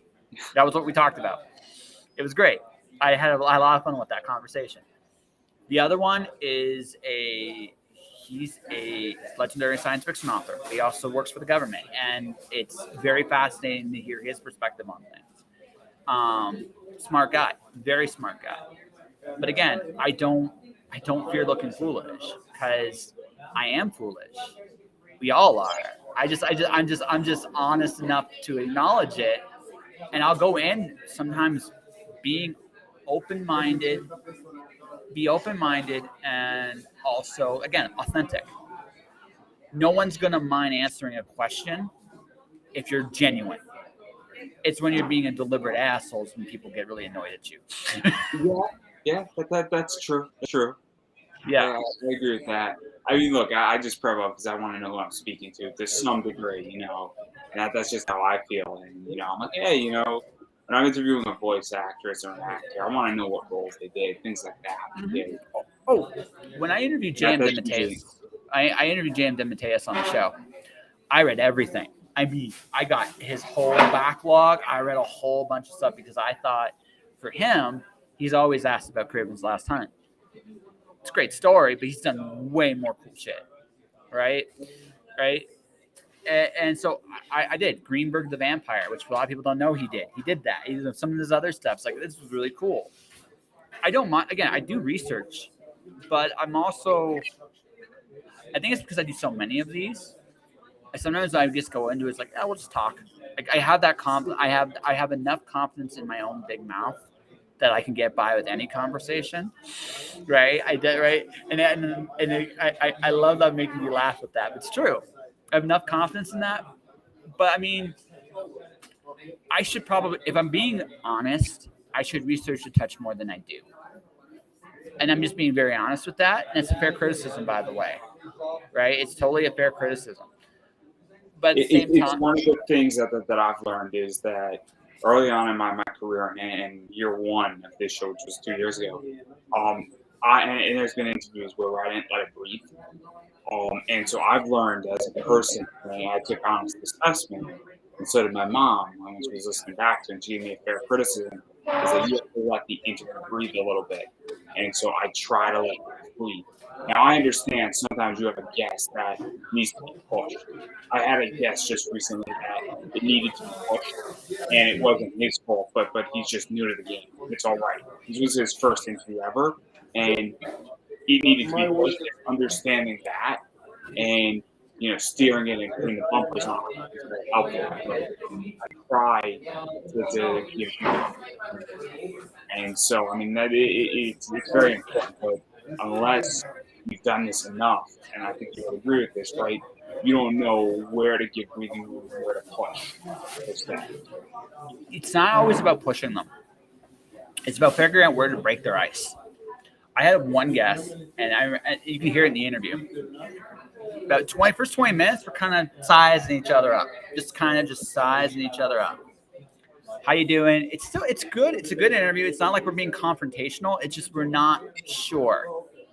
But then I found his icebreaker. In our conversation, I hit his icebreaker, and he broke, and the interview just went. Like the first 20 minutes and the rest of the interview are very different. But that first 20 minutes is it, right? What I've learned with quiet people, what I've learned with people who are not comfortable with this, they want to talk too. They're bullshitting you. They do want to talk, but what you've got to figure out is what are they passionate about? Everybody's got something they're passionate about, and you bring that up, right? Now, some people, but also, and the other thing too, this is the other aspect of it. Sometimes I'll interview somebody who's just naturally a very quiet person. Okay, I can carry, again, big mouth, very big mouth. I can carry an interview almost by myself sometimes. And if I'm dealing with a very quiet person, I will step it up. It's just they're doing this because they need to practice but it's not necessarily, especially with illustrators, it's not their first language. First language is to draw and do other things. So I don't mind that so much. The thing you got to understand with them is, right, they're just quiet. So it's going to be a different kind of interview. It might even be a shorter interview. That's okay. You can still get a lot out of them, though, if you, again, same thing, you find the icebreaker, and then it opens, and interview goes. And sometimes it doesn't stop. Oh, those are fun. Those are fun. It's always a good one. One of my favorite interviews was with a guy named Killian McMurphy.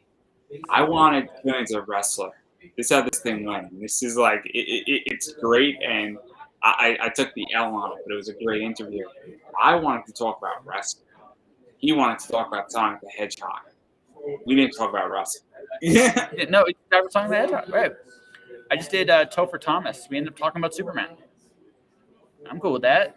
I like Killing Superman. has nothing to do with Sonic the Hedgehog, and it was one of the funniest interviews because we just started talking about Sonic the Hedgehog and got into all these theories, and it was just like, how did this just happen? And and the funniest thing is that he said after, he said, I'm sure you mentioned you have wrestling friends, but you should have just said you interviewed Ian Flynn, Lisa Ortiz, and Colin Shaganowski.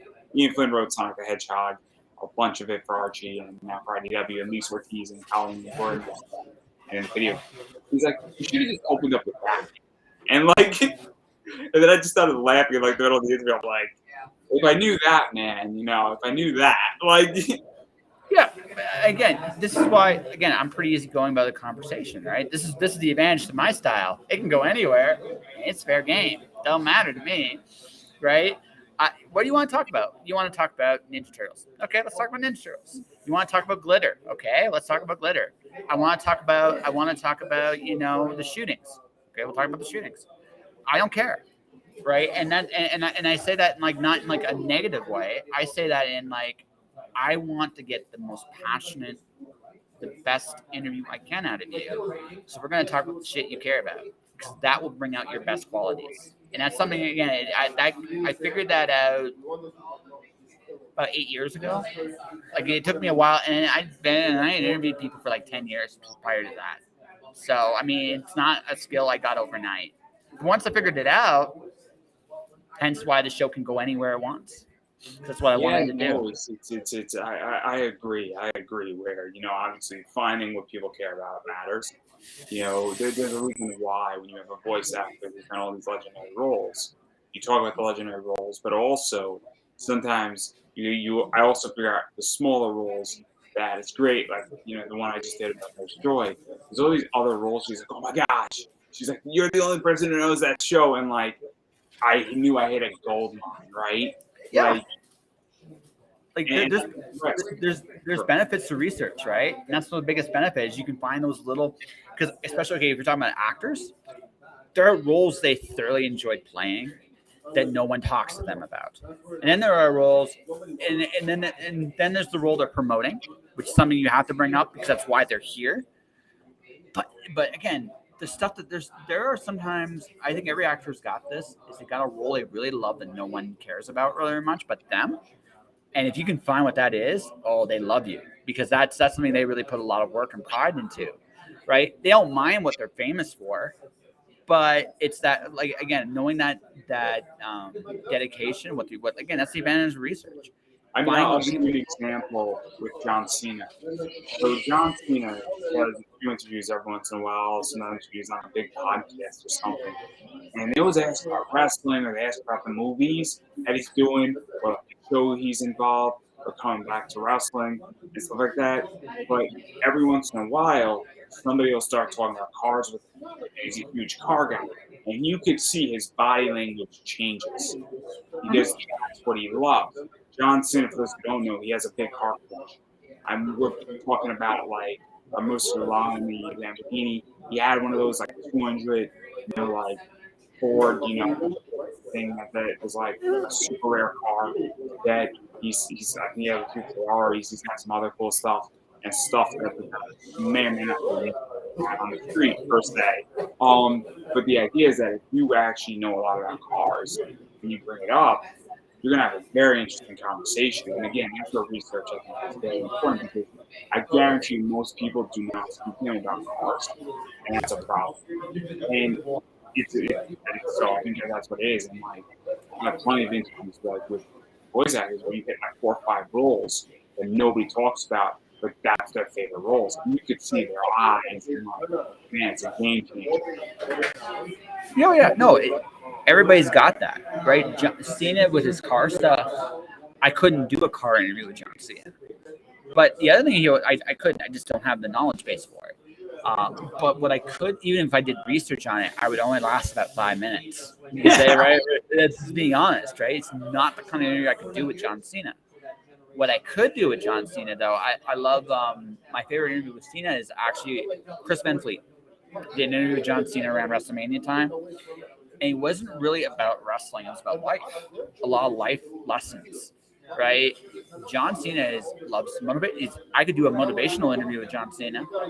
I could do one of those. He's great at those too. He likes those. But he doesn't always get asked about those things either, right? So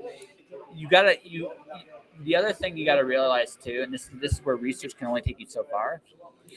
You can learn a lot about somebody's passions, but I couldn't do it. Like me personally, I could not do a car interview with John Cena. It wouldn't be possible. I could not.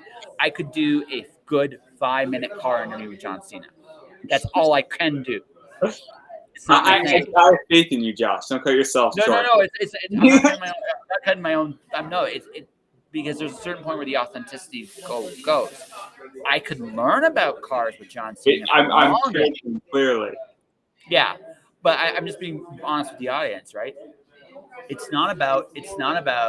You got to figure out and that's the last thing before we wrap up. you got to figure out your best interview, how you do your best interview, whatever that actually looks like. You don't necessarily do it my way, where we just bullshit about anything. And there's Right? nothing wrong with that. Everybody No, has no. and that's No, that's that, but that works for me. Doing research and having a structure, there's nothing wrong with that either. Right? There's totally nothing wrong with that.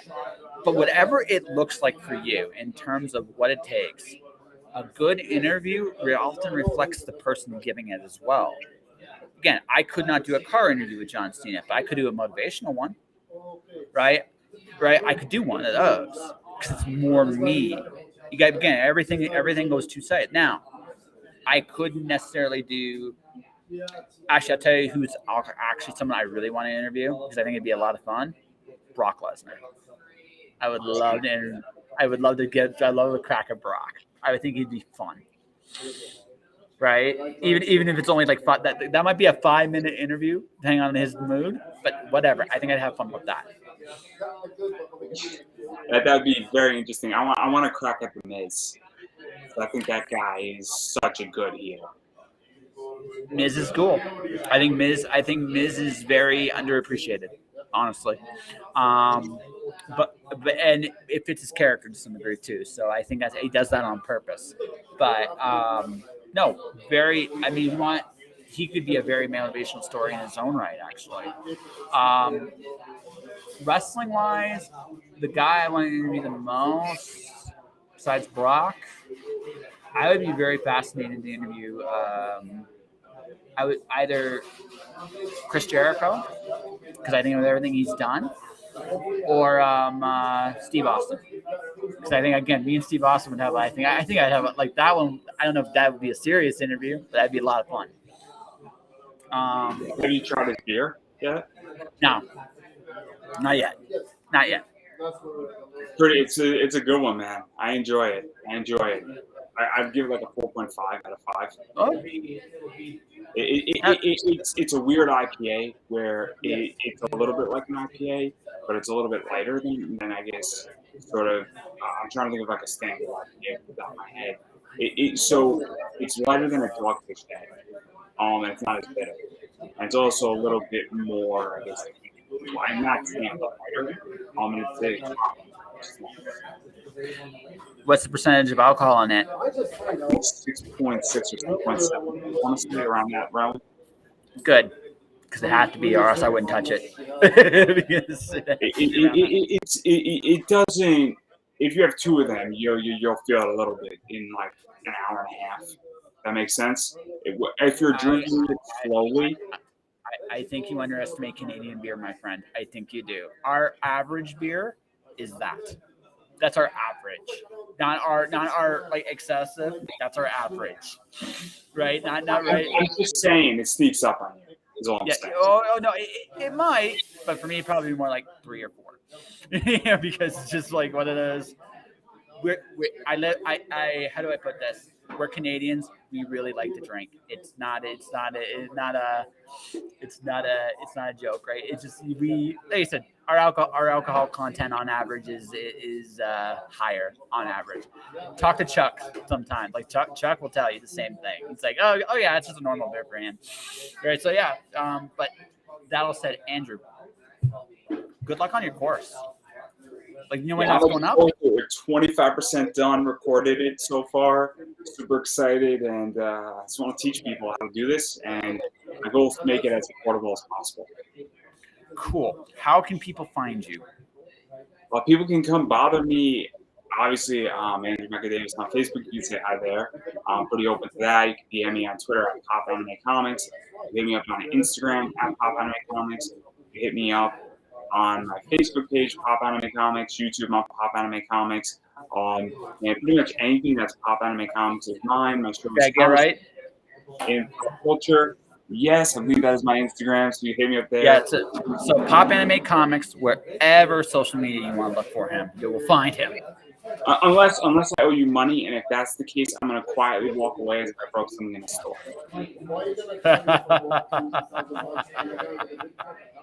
All right, folks. I'm just wrapping this bad boy up. Andrew, always a pleasure to have you on the show. We got to do this again sometime again soon. When your course is ready, come on back. All right. Well, I'm going to send you through it for free. All right, no worries.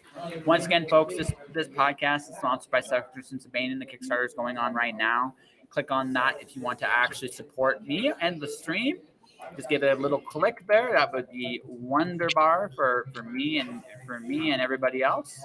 And finally, folks, I'm going to do this one more time before we wrap this bad boy up for the day. And this is my advertising services page. If you want to actually build assets for your project or yourself, go for it. Do that. Check it out right now. You can definitely go do that as we speak. And that, my friends, hold on a second here, is that I got a wonderful, wonderful interview tomorrow. Sarah Cornell, piano player extraordinaire, is going to be my guest tomorrow. And for everybody watching, everybody listening, thank you for watching. Thank you for listening. Stay inspired. Keep shining with art. This is Andrew Davis. This is Josh Pintelresco. Stay inspired out there, and I'll see you tomorrow.